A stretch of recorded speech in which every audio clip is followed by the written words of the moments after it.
చిన్నప్పుడు రాజకీయాల్లో చాలా యాక్టివ్గా ఉన్నప్పుడు అనేక సందర్భాల్లో ఈ అరణ్య కందప్ప మేస్త్రి సత్రంలో కూడా పార్టీ సమావేశాలు అదేవిధంగా కార్యాలు కూడా అనేకటికి హాజరయ్యాము. ఆ రోజు ఆయన చాలా ముందు చూపుతోటి బయట నుంచి ఎవరైనా ఈ క్లినికల్ హాస్పిటల్లో రోగులు ఎవరైనా వస్తే వారికి సేవ చేయడం కోసం ఈ సత్రం నిర్మాణం జరగడం, అదేవిధంగా ఉచిత గదులు ఏర్పాటు చేయడం, ఉచిత మంచినీటి వసతిని ఏర్పాటు చేయడము చాలా గొప్ప విషయం. దాన్ని ఆ యొక్క ఆనవాయితీని కొనసాగించడం కోసం ఈరోజు మంత్రి గారి ఆధ్వర్యంలో ఇక్కడ 1000 లీటర్ల మంచినీటిని సరఫరా చేస్తున్నామని కూడా ఆర్గనైజర్స్ చెప్తున్నారు.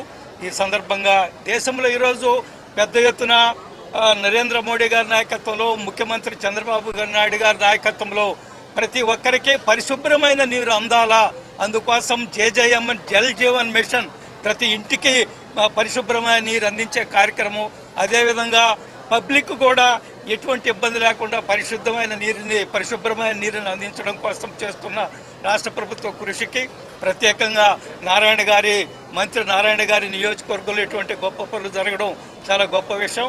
వారిని మరొకసారి నేను హృదయపూర్వకంగా అభినందిస్తున్నాను. అరణ్య కందప్ప మేస్త్రి సత్రం వారు ఈరోజు ఒక ఆర్ఓ ప్లాంట్ని ప్రారంభించారు. ఇది ప్రారంభించిన ఈ యొక్క కమిటీ చైర్మన్ని మరియు కమిటీ మెంబర్ని, అధికారులందరూ కూడా నేను ప్రత్యేకంగా అభినందిస్తున్నాను.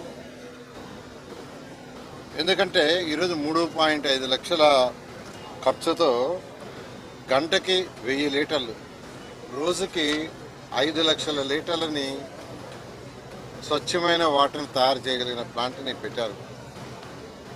ఈ ప్లాంట్ పెట్టడానికి కూడా కారణం ఏంటంటే ఈ సత్రం నెల్లూరు యొక్క నడి ఒడ్డులో ఉంది. ఈ చుట్టుపక్కల అనేక వ్యాపారాలు ఉన్నాయి, అనేక వ్యాపారాలు, చిన్న వ్యాపారాలు.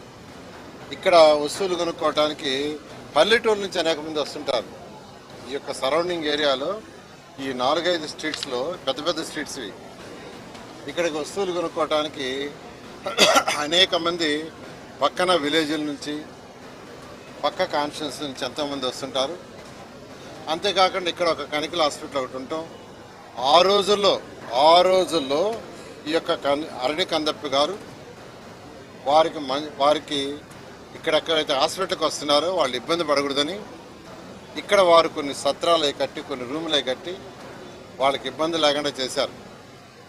అలాంటిది 1971 వరకు వారి ట్రస్ట్ ఆధ్వర్యంలో ఉండింది.